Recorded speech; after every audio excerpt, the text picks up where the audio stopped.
Nous sommes sur Radio CHU dans l'émission Un jour, un livre, pendant laquelle Françoise vous raconte le dernier livre qu'elle a lu. Il s'agit de D'ici ou d'ailleurs, de Gabrielle Deshabert, qui raconte l'histoire de Justine. Elle vit obsédée par la recherche de sa mère naturelle, puisqu'elle a été élevée par des parents adoptifs. Ils lui ont dit qu'elle venait de la Martinique, un village appelé les Eucalyptus. Son obsession s'est cristallisée en elle après la mort de sa mère adoptive, mais durant tout le temps de sa recherche, elle sera mêlée à des événements graves qui ne suffiront pas à la détourner de son idée.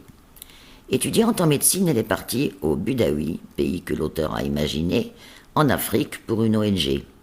Elle travaille beaucoup, est très présente auprès des futures mères et de leurs bébés, car la mortalité est très importante à cause de la dénutrition.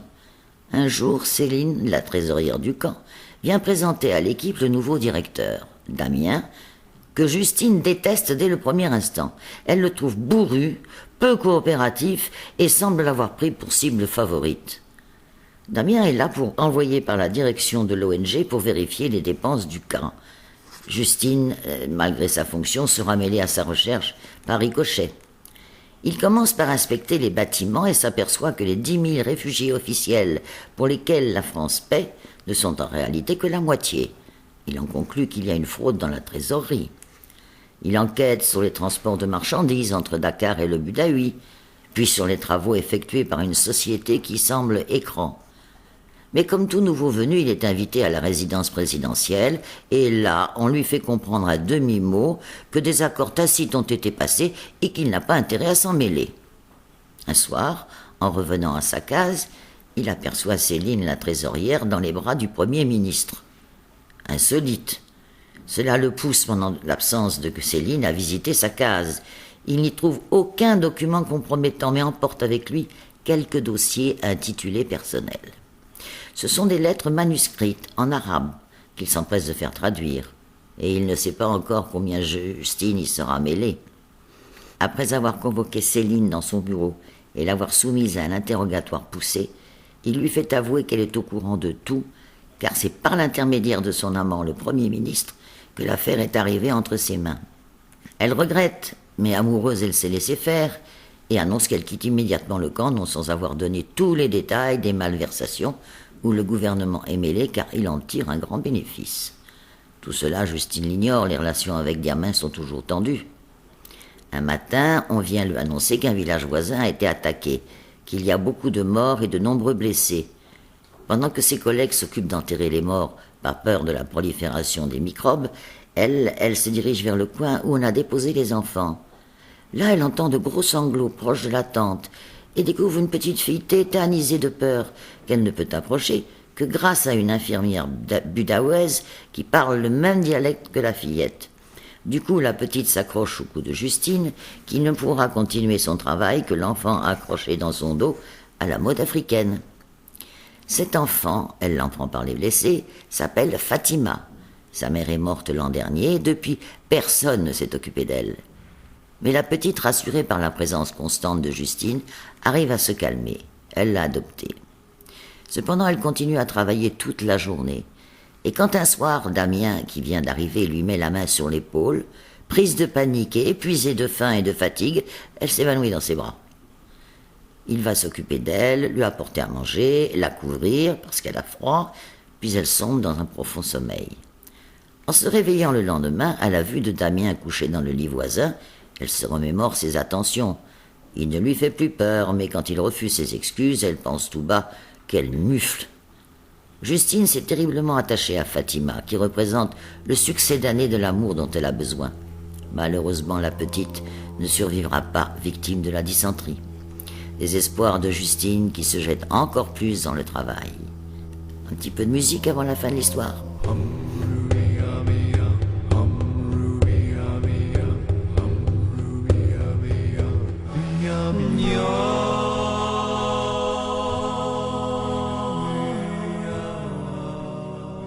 Un jour, devant sa peine et son épuisement, Damien l'emmène au bord du lac Fleuri où il se repose et s'abandonne à des confidences.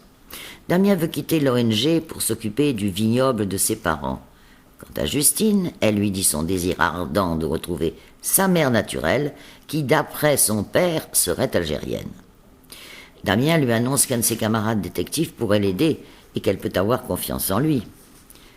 Cette expression « serait algérienne » fait penser à Damien qu'il possède un dossier de Céline dont il avait découvert qu'elle l'était aussi et dans lequel se trouvent les lettres qu'il a fait traduire en français. Il s'est rapproché de Justine, promenade le soir, des confidences qui deviennent tendres, jusqu'au moment où Damien lui demande ce qui lui fait peur dans leur relation. Elle répond « moi », car elle ne sait plus où elle en est. Le lendemain, elle prend l'avion pour la France, abandonnant sa mission, et Damien décidé à se consacrer uniquement à sa recherche. Pour cela, elle fait appel à Nicolas, l'ami de Damien, à qui elle donne les détails de ses démarches. À la demande de son acte de naissance en Martinique aux eucalyptus, comme sa mère lui avait confié avant de mourir, elle n'existait pas. Dans la lettre qu'elle a reçue de son père, il lui a avoué qu'elle était algérienne, puisqu'il y a un quartier d'Alger qui porte le même nom. Elle avait même demandé au tribunal une copie de son acte d'adoption. Mais la réponse avait été qu'elle était bien la fille de ses parents. Apparemment, il y avait eu à sa naissance une malversation. Nicolas l'emmène à Alger, rencontrer le maire des eucalyptus qui confirma qu'il y avait bien jusqu'en 97, date d'un procès, une clinique, mais refusa de donner plus de détails. Nicolas profita de ce séjour pour séduire Justine, qui se laissa faire. De retour à Lyon, il s'attela à rechercher dans les journaux de l'époque un quelconque procès ayant trait à cette clinique. Là, la chance lui sourit. Il retrouva le journaliste qui avait suivi le procès pour son journal et qui portait sur un trafic de bébés. Il lui fournit même le nom et le numéro de téléphone d'une femme présente lors des débats qui s'appelait Fadila Badboul et qui habitait Alger. Nicolas tenta de la joindre au téléphone, mais elle raccrocha sur ces mots « Je veux oublier cette période noire ». Que faire si ce n'est retourner là-bas avec Justine qui filait le parfait amour avec lui, afin d'attendrir cette femme et la forcer à parler. Justine réussit à entrer chez elle, où elle trouva une des collègues de Fadila qui avait aussi travaillé à la clinique. Les deux femmes n'en pouvaient plus du secret. Elles racontèrent à Justine l'histoire de sa naissance, la jeunesse de sa mère que son père Arki avait envoyé accoucher chez sa sœur à Alger pour éviter les mauvaises langues. Elles lui dirent aussi combien sa mère avait hurlé de peine en découvrant le lendemain de son accouchement que son bébé n'était plus là. Devant une telle moisson de renseignements, Nicolas se remit au travail pour chercher la famille Arki de Justine. Il apprit aussi combien ils avaient été maltraités à leur arrivée en France, allant de camp en camp pour terminer dans une région totalement inconnue.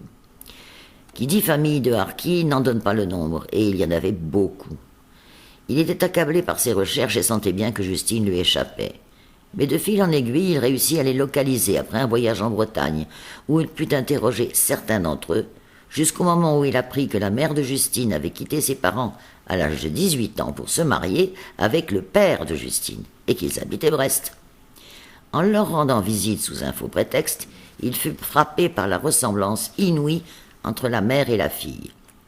Il décida de laisser à Justine le plaisir de les rencontrer sans les avoir prévenus.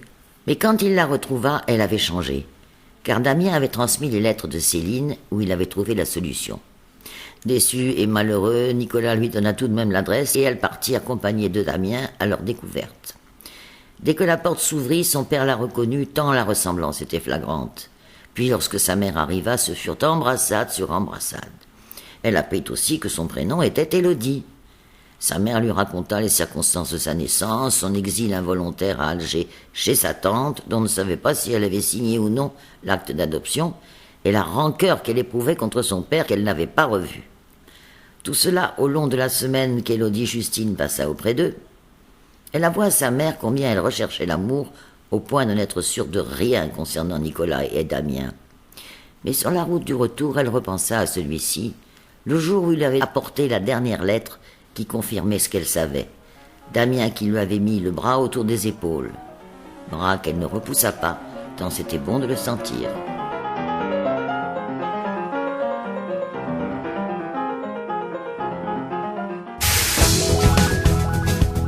Radio CHU, c'est ta radio.